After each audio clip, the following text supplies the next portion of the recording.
ყველა მშვიდობის ამეგობრებო, ყველას მოკითხვა, ბედნიერება და ყველაფერი კარგი. დავიწყოთ რომ იყვიან ოდისეის მოგზაურობა. არ ვიცი ახლა ოდისეის საომრად ვიდიოდა ფიზიკურად, მაგრამ ჩვენც საომრად არა, მაგრამ საბრძოლველად მივდივართ. რა თქმა უნდა, კაი გაგებით და იმ დასახული მიზნითკენ მიმავალ გზაზე მივდივართ, რასაც ქვია კეთილდღეობა და ასე შემდეგ. ვფიქრობდი რა ჩამეწერა, ახლა ჩვენ ბევრჯერ ჩაგვიწერია ეს აეროპორტის მოგზაურობა და ასე ამის და მაგვარი. ვფიქრობდი რაღაც შეგრძნებებზე რამე, მაგრამ ჩვენ ხო ვეძებთ საინტერესო და შემეცნებით კუთხიდან მიმდინარე პროცესებს ვეძებთ, ხო და გადავწყვიტე რომ დიდი ეხლა ხო ვარშავაში მიფრინდა და ვარშავაში მომიწევს ერთი სადღაც 8 საათი ყოფნა. აქედან გამომდინარე გამოვიყენოთ ეს დრო და ვფიქრობ ეხლა რომ გადავფრინდები ვარშავაში სადღაც 8 საათზე იქ ვიქნები და იქიდან 4 საათზე უნდა 4 საათზე ამერიკაში უნდა გავფრინდე და ერთი სადღაც 6 საათი მაინც აგვაქვს. მოდი ვისარგებლოთ ამ მომენტით და გავისეირნოთ ქალაქის ქუჩებში. Elastyczne taśmy założyć za głowę i oddychać normalnie.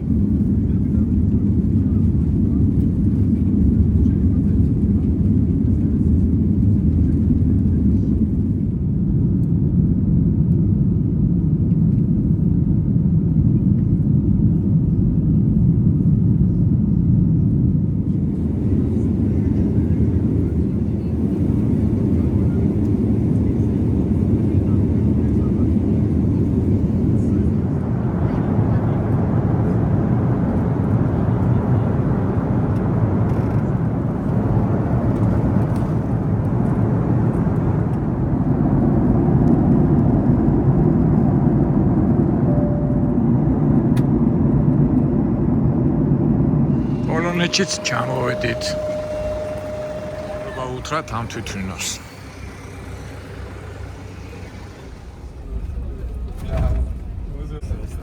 ესე იგი, ხშირად მეკითხებიან ხოლმე, რომ აი რომ დადიხარ ამ საზღვარგარეთ და ამ 1000 ადამიანის ხვდები, პრობლემები არა გაქვს, რომ და მე როგორ ვამბობ, იცით?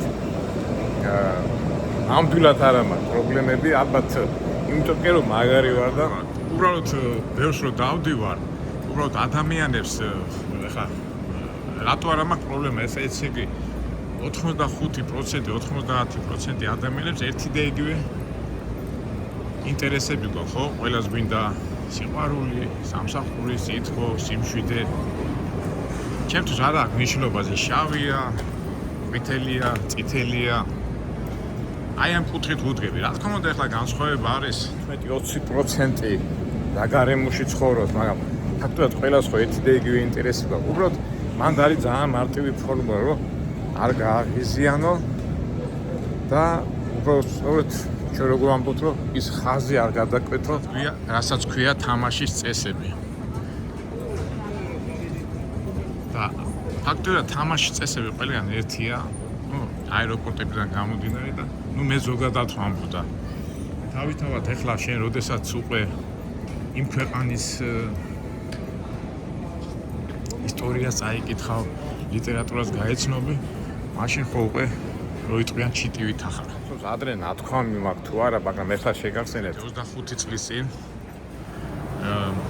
სოფელში ვისვენებდით რა და ხო იცით ქალებმა რო იციან ხოლმე კითხაებთან წასვლა და წავყევი ამ ჩვენ მანდილოსნებს სოფელ ტყვიავში. და გავარ ახლა კაცებთან მკითხაობდა ის კაცი ის ქალბატონი როზა როგორც მახსოვს და გავარ ახლა იმ კაცებთან და მოვიდა ეს ქალბატონი როზა გამოვიდა და მოდი შენ მე მიმიციცა და ასე რაღაცას მეუნება ახალგაზრდაო სოფლიოში და ამერიკაში ისეულია როგორც მე გორი თბილისის მარშრუტკით რა გამეცინა რა მე ვთხარი ნინო ჩემო წამ აქედან ზეთ მეთქი მაგრამ გავიდა დრო და ყველაფერს დავდივარ. თავისთავად ახლა ამდენ ბევრს რო დადიხარ უკვე ისე შევეჩვეო, აი კი, რა თქმა უნდა, ხასიათებით, იმეებით ადამიანები განსხვავდებიან თავისი კულტურიდან გამომდინარე, მაგრამ ას წეღანა ვთქვი, რომ ის 85%, რასაც ქვია, ინტერესები ადამიანებს არ იცვლება.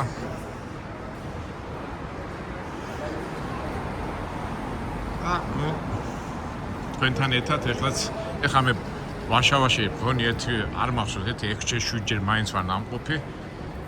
რო ვთქვა რომ ზეპირად ვიცი ეს ქალაქი კარგად არ ვიცი, მაგრამ ყოველ შემთხვევაში რაღაც ინფორმაციები მაქვს. რაღაც გამოცდილება მაქვს და აი ჩვენი 3-4 საათიანი ტური თქვენთან ერთად მეგობრებო გავიაროთ და გავაკეთოთ ტური, ასე რომ ვთქვათ. ხო ჩვენი ამბები, ესე იგი რომ გამოვიდე ხა აეროპორტი არის Uber-ზე და ნუ ინტერნეტიდან გამომდინარე. ვინაიდან ახლა მე ინტერნეტი არა მაქვს. ამ ქალბატონს ვკითხე რა გავაკეთო მეთქი და წადი იქო ტაქსი ნახეო და იქ არიან. მაშინ შემიძლია კერძო პირიც ვნახო სადმე. ჩვეულებრივ მუშო გლეხურად რა.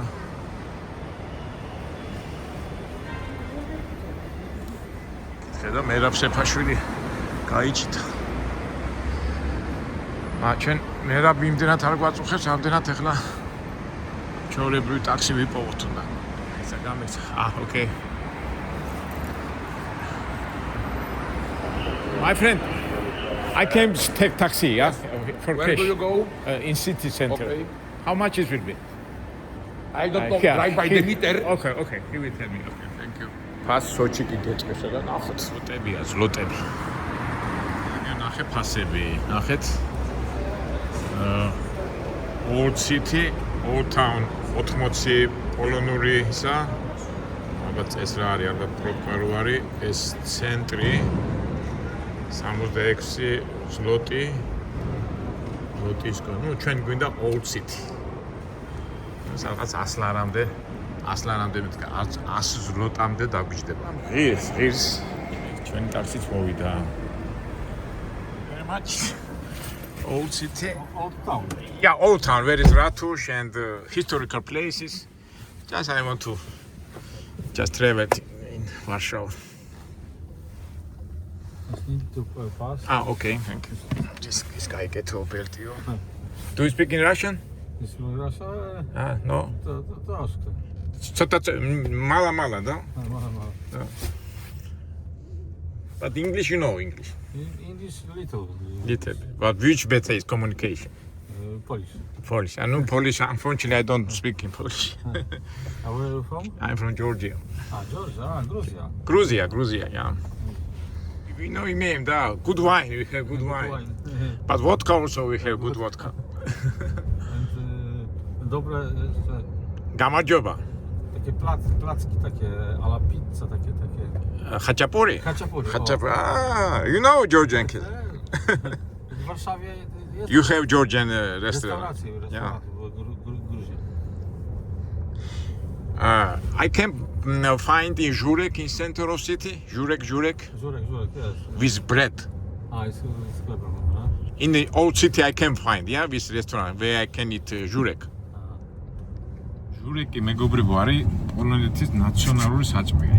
ასეთი სუპია, ჩვენ ნაწალმი გვაქვს ესა და ის პურშია გაკეთებული და იქ რო გავილით, ის აუცილებლად უნდა ნახოთ. ძალიან კაი რაღაცაა ამათი ნაციონალური.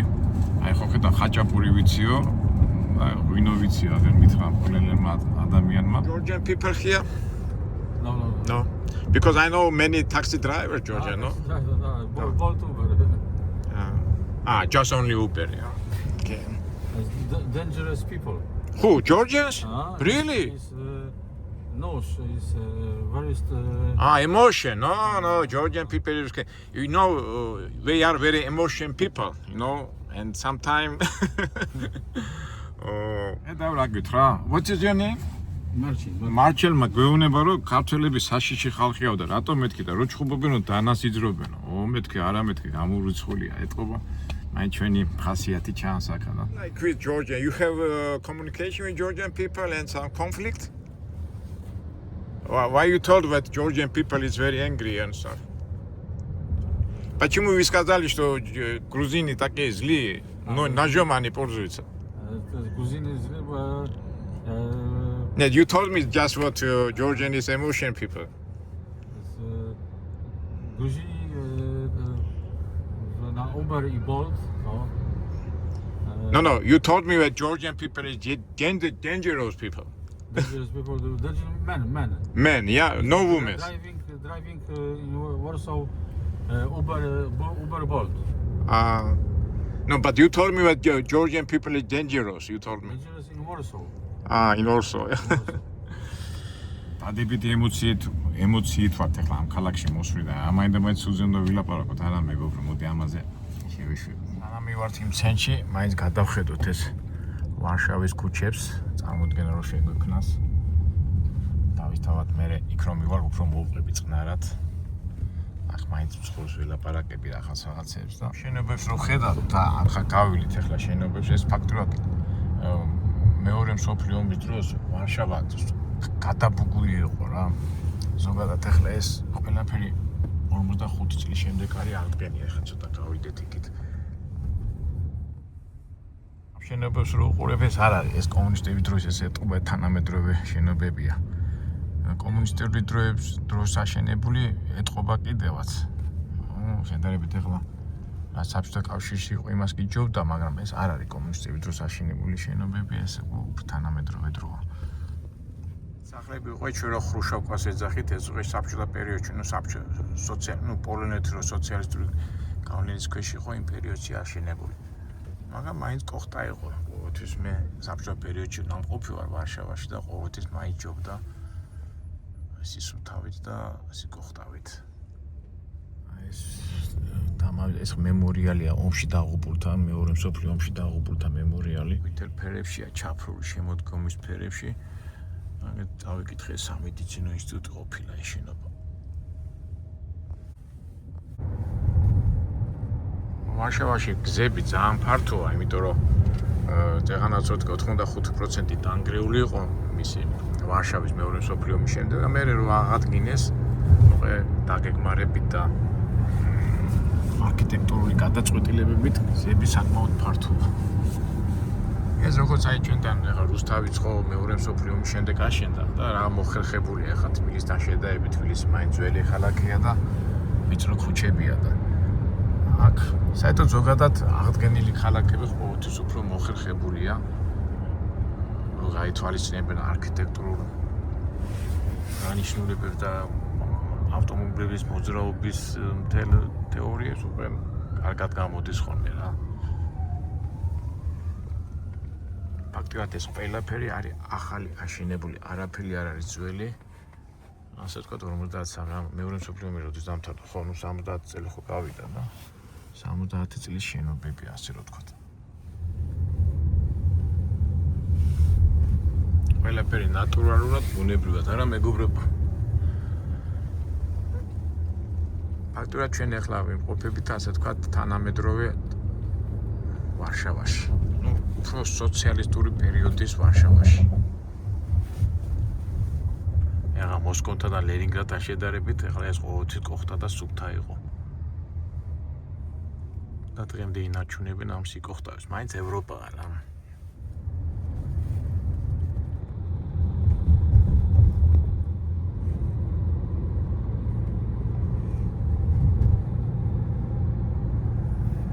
თბილისიდან განსხვავებით, ტრამვაი შენარჩუნებულია ვარშავაში და საკმაოდ მოხერხებული ტრანსპორტია.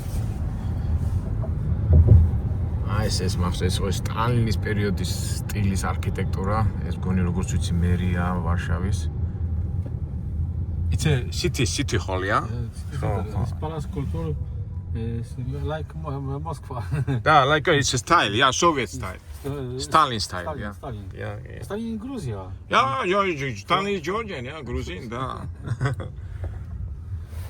You don't like Stalin, yeah? Polish don't like of course, Russian. Yeah, I know, yeah, it is. I know. But you are Slavian, but you don't like Russians, yeah? Politic, it's a very dirty situation. ეს არის სადგური, it's a rail station, yeah? Train station. ცენტრალური სადგური. ფაქტობრივად აი ცენტრში ვიმყოფებით. ეს უკვე ფაქტობრივად აი ეს ასე ვთქვათ, აგერ მეგობრებმა გითხრა ჩვენ რუსები არ გვიყვარსო. ნუ ამაზე მე მოვყვები მე ამამდე ჩვენებურად, მაგრამ აი სტაბიჭლებოდ დაგჭერთ როგორია ვარშავა, ცენტრალური. და მე მივარ ცოტა ხანში ძველ ვარშავაში და საიდანაც დავიწყებ ჩვენ შემეცნებითი ამბების მოყოლას. ჩვენებურად. თუმცა მოსკოვში ვარ ლომონოსოვის ცენტრალურ იმაში ადგილებში სულ ასეთი. ნუ სტალინის სტილის ეძახია რა, მოგხსენება სტალინის დროს მთელი პატიმრები ციხეები სავსე იყო პატიმრები და ესე ამუშავებდნენ და მუქთა ხელით, მუქთა იმათ ამხელა ძველ პროექტებს აშენებდნენ. ნუ ეს სხვა თემა, მაგით ჩვენ არ გვაინტერესებს. უბრალოდ ვარშავას გავეცნოთ ასე ვთქვათ განკვრით. ეს ხატრობა აქაც როგორ მოდებულია კედლებზე.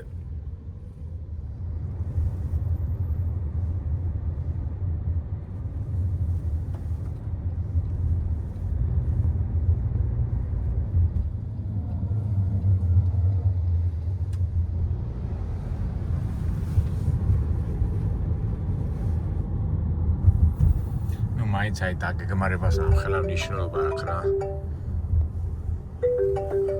გზები ფართო, საცობების და ასეთი პრობლემების გარეშე.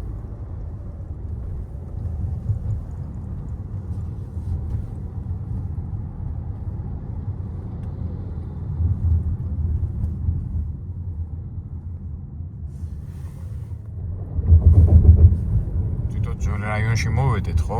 ძველი სახლებია, ძველი სტილის, მაგრამ არ გეგონოთ მეგობრებო, ეს არის ყველაფერი აღდგენილი მეორე მსოფლიო ომის დროს. მე ძველი ნახაზები ხო ქონდა და აი ესეთი აღდგენილი შენობებია.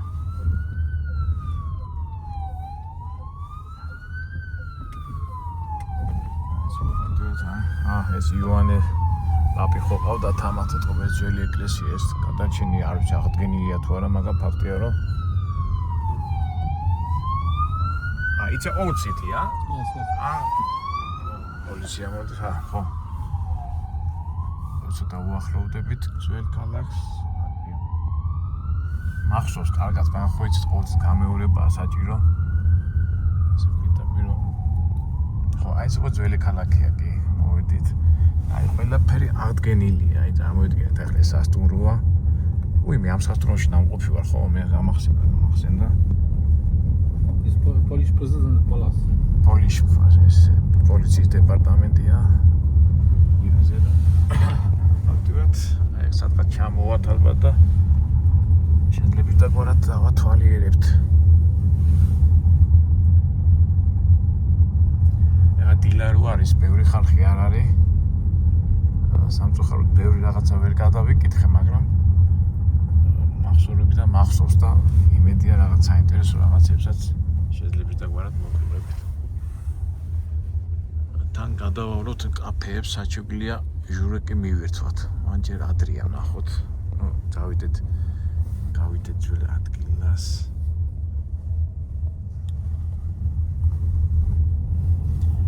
როგორ ჩვენი აბარონდუბანი, უბრალოდ აბარონდუბანი ჩვენი მასშტაბებით პატარაა და ეხლა მაინც ვარშავა დიდია და 38 მილიონი ადამიანი ცხოვრობს. ისე რათუში ახია, okay. It's okay? Yeah, it's good. Yeah. Okay. How much is over here? 77. 77 zlot, yeah. Zlot. Okay. Where I can find Jurek, what do you think? Some restaurant, yeah? Somewhere here? Okay. Thank you very much. Zapiecek pierogi is very good. Okay. But I want to Jurek. Restaurant Zapits. Okay. Thank you very much. Have a good day. რა გითხრა, რესტორანი ზაპიცეკიო, სადაცო ჟურექსო იპოვით. ჩვენ კიდე დავიწყოთ ცოტა მოგზაურობა და გამოვიაროთ. აი ფაქტობრივად მეგობრებო, ჩვენ ვიმყოფებით ძველი ქალაქი ცენტრი. აქ ასეთი რატუშია, რატუში არის მართლობა. ეს ევროპულ ქალაქებში ძალიან ცნობილია. ცოტა გამოვიაროთ და დავიწყოთ ახლა ჩავდგეჩემ ასე ვთქვათ მეხსიერებაში და გავიხსენოთ რა ვიცით პოლონეთის შესახებ. აი რატუში, რომელსაც ქალაქის ცენტრი და ყველა რატუში არის საათი. აი მივიდეთ იქით ცოტა ახლოს. გეგმა გაკეთებული, სად რას ნახვა შეიძლება. ამის დრო არა გვაქვს ჩვენ, მაგრამ ყოველ შემთხვევაში აღვადგენ ახლა მე მონუმენტი და ფაქტიურად დავიწყოთ აქედან. დინარე ვისლა. ახალგაზრდობა ძალიან ენერგიულად მოდის არ დამეხაჯა. თქო დავიხურა მეგობრებო, იმიტომ რომ 7 გრადუსი და ჩემი თავის გადამკიდე ჯობია თბილად ვიყოთ, არა?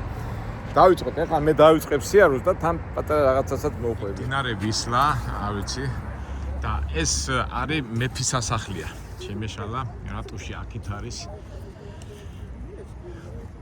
საერთოდ ხშირად ამბობენ ხოლმე, რომ აი ქართველების და პოლონელები ერთმანეთს გავართო და ერთნაირი ბედქვეშა ვართო. ისტორიულად რო გადავხედოთ, მე ამ ვერსიას არ ვემხრობი, იმიტომ რომ ჩემი პირადი აზრია და მე ამას მოგახსენებთ, რატო ვიძახი ამას. იმიტომ რომ მოგეხსენებათ, პოლონეთი შუა ევროპაში იმყოფება. 38 მილიონიანია ქვეყანაა.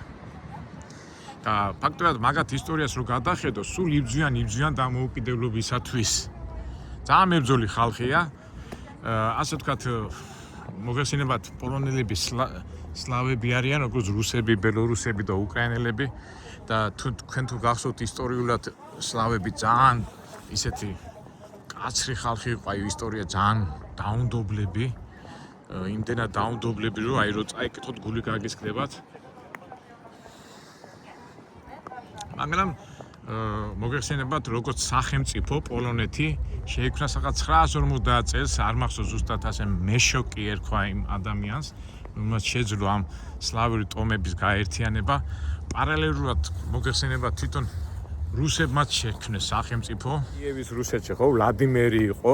აი რაღაცა პარალელურად მისდევენ, მაგრამ ისე მოხდა, რომ ამ პოლონეთის მხარემ, სადაც ეს მეშოკმა გადაწყვიტა, რომ შექმნა სახელმწიფო, მათ მიიღეს კათოლიკური რწმენა.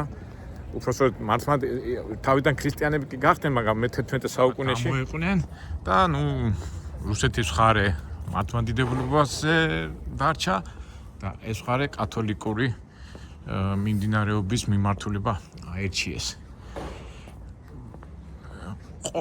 ყავდათ მეფე, მაგრამ უყურეთ, აი რითი განსხვავდება ქართველებისაგან პოლონელები, სულ იბრძოდნენ. გვერდზე გერმანელები ყავდათ, ჩილოეთი, ნორვეგიელები, მარჯვნივ ეს რუსები და ყოველთვის გეოპოლიტიკური ინტერესებიდან გამომდინარე მიდიოდა ბრძოლა და ისტორიას რო გადახედოთ, პოლონეთი ყოველთვის ექვემდებარებოდა რომელიღაც მიმართულებას, მაგრამ დამოუკიდებლობა არასდროს არ ქონია დაკარგული. აი რისი თქმა მინდა. ჩვენ საქართველოს ხო, ეთი როგორც ქართული ეთნოსი 3000 წელი არსებობს. და აი მეგობრებო, თქვენ გეკითხებით, აი 3000 წლის განმავლობაში როგორ ფიქრობთ, საქართველოს რამდენი ხანი იყო დამოუკიდებელი? თან ესეთი საინტერესო ქუჩებში ვიაროთ, ეს ვიწრო რიგებში. ბევრი რო არ გაგაწვალოთ, აი მეცნიერები და მე ისტორიკოსები და ფილოლოგები დაობენ ხოლმე ამაზე, 3000 წლის განმავლობაში რო შეკრიფოთ, ხო, საქართველოს იყო ერთად. დავით აღმაშენებლის დროს, თქვა, ოქროს ხანის დროს 100 წელი, იქ 15 წელი ყოველთვის რო შეკრიფოთ, რაღაც არის 250-დან 300 წლამდე, ეხლა ბოლო 30 წელი ვარ დამოუკიდებლები, მაგრამ თვითონ მე ახლა სიზუსტეში ვერ ვიტყვი, მაგრამ ყოველ შემთხვევაში 3000 წლის განმავლობაში საქართველოს იყო დამოუკიდებელი რაღაც 300 წელი, ერთად რო შეკრიფო. და პოლონელები დამოუკიდებლობა არ დაუკარგავთ, ესე იგი მე-9 საუკუნიდან წამოვიდნენ და ერთადერთი დამოუკიდებლობა დაკარგეს ძალიან მაგრამ ნაღლობენ, ეს 120 წელი სახელმწიფოთან დაკარგა თავისი დამოუკიდებლობა. დამოუკიდებლობა რას ნიშნავს? როდესაც თვითონ მართველი განაგებს თავის შემოსავალს, თავის პოლიტიკას. ეხლა გავლენის ქვეშ იყო ხან გერმანია შემოვიდოდა, ხან ნორვეგია, ხან რუსეთი, მაგრამ როგორც ჩვენ ეხლა მაგალითად ჩვენთან ხო იყვნენ მეფეები, მაგრამ რომელიმე თურქეთი ან ირანი ან რომელიღაც არაბული ქვეყანა რო შემოდიოდა, დაპყრობილი არ იყო, უბრალოდ ის მეფე, ანუ მმართველი, საქართველოს მმართველი, ამას უნდა გადაეხადა, მაგრამ ასე ვთქვათ, ბოლომდე დამოუკიდებლობა არ ქონდა დაკარგული. აი ეს იყო პოლონეთი, მაგრამ პოლონეთს მაშინ გაუფრთხა საქმე, როდესაც აი ეს არის რატუში, აი ეს ცენტრალური ქუჩა, მოედანი, როდესაც ნაპოლეონის დროს ესეთმა რომ მოუგო ნაპოლეონი, აი ეს მთელი ეს პოლონეთი გადასცეს რუსეთს და პოლონეთი გახდა იმპერიის ნაწილი. და ეს პერიოდი გრძელდებოდა 120 წელი და პირველი მსოფლიო ომის დროს 1914 და 1917 წლამდე, როცა აირია სიტუაცია, პოლონეთმა მოახერხა დამოუკიდებლობა მიიღო 1917 წლიდან და იმის შემდეგ იბძვის და სულ იმის შიშია რომ არ დაკარგოს. ესე იგი ამხელა 10 საუკუნოვანი ისტორიის განმავლობაში პოლონეთს როგორც სახელმწიფო დაკარგული ქონდა 120 წლის განმავლობაში. ნუ მე რა თქმა უნდა აქ სოციალისტური გავლენა იყო თავისებური, მაგრამ დამოუკიდებლობა დაუკარგავს. ეს სოციალისტური წყობა რომ მოსპეს და უყუროთ პოლონეთმა უარი თქვა ასეთ მიმართულებაზე. მუზეუმ ვარშავა ისევ თავის მიმართულებით მიუყვება. მაგრამ საკმაოდ დამოუკიდებელი ხალხია, ეხლა რაში გულისხმობა დამოუკიდებელი. ამას კათოლიკური მას აბრალებენ, მაგრამ თავის მეობას არ კარქავენ და პოლონეთში ცხოვრობს 38 მილიონი ადამიანი და 97% მოსახლეობის არის პოლონელი. მე გამიკვირდა, იცით? აი სომხებიც ხო არის ახლა ერევანში არის 99 და ესენიც არ არიან ნაკლები და ყოფილა ასეთი შემთხვევებიც ახლა ის რო არის, რა ქვია, ხო არის ევროკავშირის ქვეყანა და ერთი ევროკავშირი რო ეუბნებოდა რომ მიიღო ტოლობები, ცოცხალი თავით პოლონეთმა არ მიიღო. პირდაპირ ეუბნება ჩვენ არალეგალებს არ მივიღებთ და თქვენ ალბათ ნანახიც გექნებათ ეს ერთ-ერთი ჩინოვნიკი ეუბნება ამ პოლონეთის პრეზიდენტს, რა თქვენ რასისტები ხართ, ხო? რატო არ ღებულობთ? არა, ჩვენთვის თავარია პოლონეთის ინტერესი და აი დღემდე მიუხედავად ამისა არც LGBT-ს და ასეთ მაგარ რაღაცებს ღებულობენ, აწვევიან თავისას და ამის გულისთვის დღემდე მოდი საწავიდი, აქ წავიდი, აქ მოდიაკეთკენ წავა. დღემდე პოლონეთი ბევრ რაღაცას არასრულებს, რასაც ევროკავშირი თავაზობს. ხშირად ეხა პოლონეთთან საქმე მქონია ამერიკაში და იმეებში და რო ვამბობ ხოლმე რითი განსხვავდებიან ქართველებისაგან, ეხა წარმოიდგინეთ საქართველოს რო იყოს 97% ქართველები დასახლებული, ხო, გამორიცხულია და პირადი აზრია, რომ ფაქტია ისიც, რომ აი მე მოჩხუბარი პოლონელები არ მინახია. კი, რაღაც იმაში ერთმანეთს თქვა რაღაცაში არ ეთანხმებიან, მაგრამ საერთო ჯამში სახელმწიფოს გულისთვის ბევრ რაღაცას არ თმობენ. და ჩვენ სიმართლეს პირდაპირ თვალებში გავუსწორდეთ, რა დღეში ვართ, ქართველებთან ძალიან მაგრები ვარ და დღემდე სულ ჩხუბობ და ვერ დაგვიმთავრებია. მე მაგალითად პოლონელებში ეს მე არ შემიმჩნევია, აი სახელმწიფოებრივი ხედვა ამათ აქ ძალიან უმაღლეს დონეზე. სამწუხაროდ არ ვიცი, ეს ჩემი პირადი აზრია, შეიძლება ზოგი ვინმე მეკამათოს ან ამის და მაგვარი, მაგრამ ქართველებს რო სახელმწიფოებრივი აზროვნება გვაკლია, ეს ფაქტია. მოდიქით გალავანს, ესეც აღდგენილია, წავიკითხე, წავიდე მეორე მსოფლიო ომის დროს რა უხნეს ამ ადამიანებს, რომ ესე დაანგრიეს და ეს ყველაფერი აღდგენილია, ძველი არ გეგონოთ.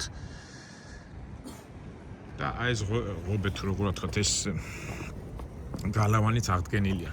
ნუ ეხლა იქით არ დავიწყო, მოდი წავიდე, მაინც ჩაგვეთვალოს, მაინც კარგად არის გარემონტებული ყველაფერი. სტაბილიზებას ესოა ტურისტებისთვის და იმისთვის. ძალიან სტამბი შტავია.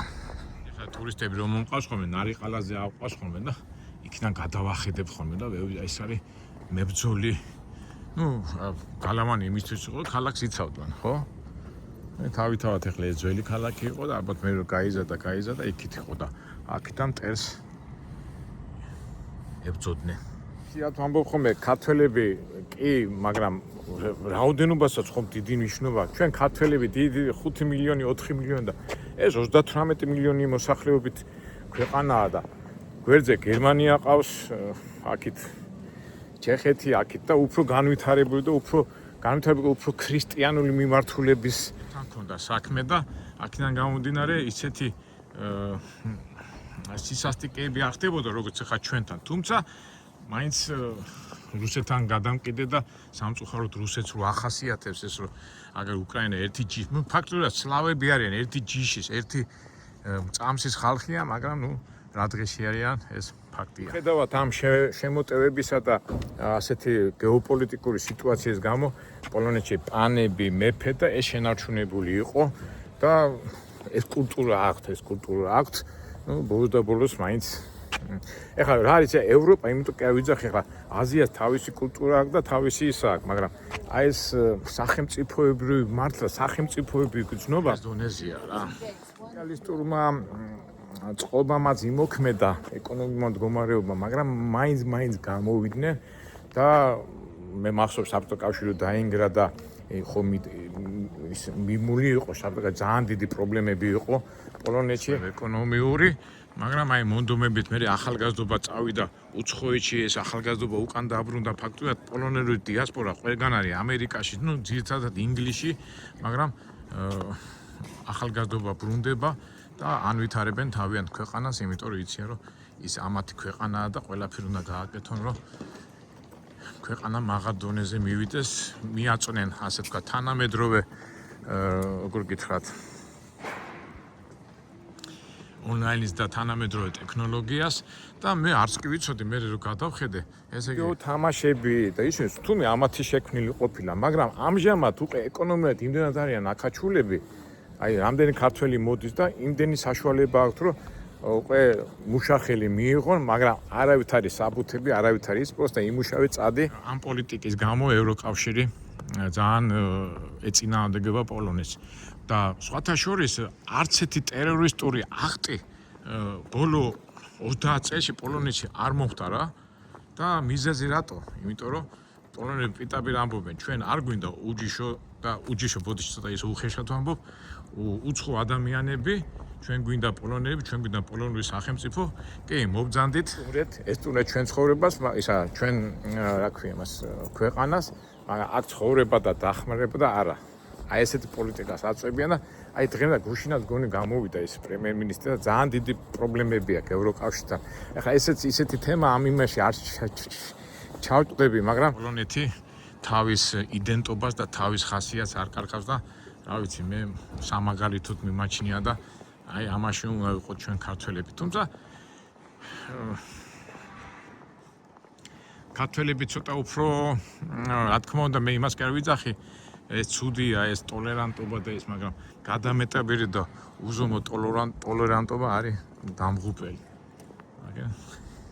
აგე ქვეყანა შუა ევროპაში მდებარე ქვეყანა თავისას აწვება და საერთო ჯამში აი მოკლედ და კონკრეტულად ვიტყვი რომ ადამიანი და პიროვნება თავის მეობას არ კარგავს, მასინ ახალ მაგარი და იგივეა სახელმწიფოში და რავი ჩვენები რო გაიძახიან იქით უნდა აქეთ უნდა იყავი ქართველი, შენი ტრადიციები, შენი იმების მატარებელი და ვინ მოგერევა და ვინ გეტყვის ზედმეტს.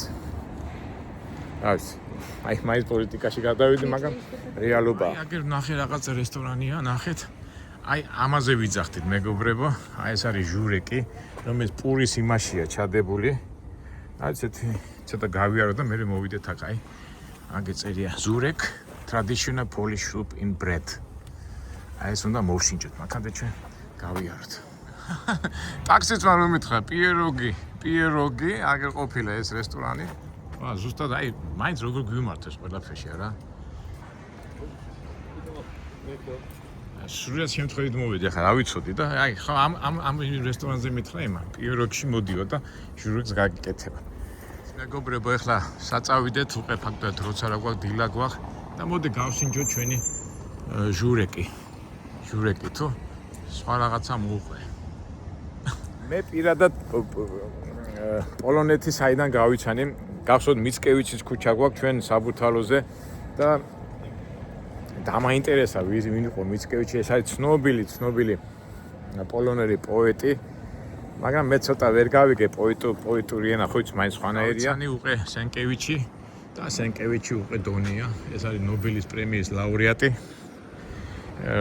რომელმაც ის მოთხრობებში კარგად არის აღწერილი პოლონური ხასიათი, შლიახტები, პანები და განსაკუთრებით ნობელის პრემია მისცეს არა პოლონური მოსახლეობის ასახვაში, არამედ მაგან ასახა კარგად რომი, ეს რომის იმპერია და მაგაში მისცეს ნობელის პრემია. საერთოდ ხალხი რო გაიცნო ეს წეგანაც ვქი რომ ლიტერატურა უნდა იცოდე მაგათი. შოპენია ძალიან ცნობილი პოლონელი მუსიკოსი, რომელიც აეროპორტში ჩამოვიდით მის სახელს უკავშირდება. და რავი, ძალიან ბევრი, ასე ვთქვათ, ვერ ვიხსენებ, კიურები რო იყვნენ, ხო, ის ფრანგები იყვნენ, მაგრამ პოლონეთში ცხოვრობდნენ და აქ აღმოაჩინეს ეს ატომის აქვია მას. ატომი რა, მთელი ისინი მეგობრებო, უბრალოდ არ მახსენდება ბევრი პოლონელი ცნობილი ადამიანის სახელი, მაგრამ ერთ სიტყვით მაგარი ხალხია, ხო, და სულ ისეს დიან სამწუხაროდ, აი ხა ტაქსისტმა თქვა რუსები არ გვიყვარს, მაგრამ ჩვენსავით არ აგინებენ დედას და ერთ ამბავში არის, მაგრამ ძალიან პრაგმატულად უდგებიან. უბრალოდ შიში აქვთ რომ რაღაცა გეოპოლიტიკური გამო ისევ პოლონეთი რუსების დაქვემდებარებაში იქნება, მაგრამ ყოველ შემთხვევაში როგორც ჩვენები ახლა იგინებიან და არიან ერთ ამბავში, პროფესორი უბრალოდ რეალურად და რაციონალურად უდგებიან ყველაფერს და საკმაოდ ძლიერი ყავთ. ყოველ შემთხვევაში წინააღმდეგობას გაუწევენ და ჩვენებმა რა წინააღმდეგობა უნდა გაუწევენ, ეს არ მესმის რა და რუსეთთან რო ბაქი ბუქობენ და ეხლა მე ალბათ ვიტყვი ამას რომ ვამბობ, ეხლა იტყვიან რომ მე რუსოფილი ვარო და სულაც არა ვარ რუსოფილი, უბრალოდ ვამბობ იმას, რაც რეალობა უნდა იყოს. ყურადღებით და ფრთხილად და რეალურად უნდა შეაფასო ელემენტარულად ხვალინდელი დღე უნდა შეაფასო რა მოყვება შენ საქციეს და რა იმას, ეს ყველაფერი უნდა განსაზღვრო. მაგ რამდენი რესტორნები ყოფს, ესეც პიოროგი. ეტყობა რაღაცა ქსელია. ამათ არა აქვთ ისა. აქვია ჟურეკი. მოდი. ბევრი მასზე რო არ გადავიდეთ. მე ვილაპარაკოთ პოლიტიკაზე და იმაზე და წავიდეთ და ჟურეკი გავშინჯოთ, ის ნამდვილი ჟურეკი, რითაც ამ ისინი აქვია პოლონელები ამაყობენ. ნახოთ, აბა მზად იქნებათ. ესე იგი მე ვუთხარი, 1 საათში მეთქი რომ 1 საათში იქნება მეთქი ჟურეკიო და არაო. დილა რა ფაქტიურად. What time is now? I don't know. What no? Mobile phone and mobile phone. აბრან მეგობრებო, დაველოდოთ 1 საათი. დილის 10 საათია. 11-ზე და გავშინოთ ჟურეკი, გავშინჯოთ. ეს ადგილი, აბა და ცოტა ხანში მოვა და ნახოთ, აბა იქნება რამე საინტერესო ნახოთ. გამოვიაროთ. Byliśmy, siedzieliśmy tu przy pierwszym tym. A, to my z panią.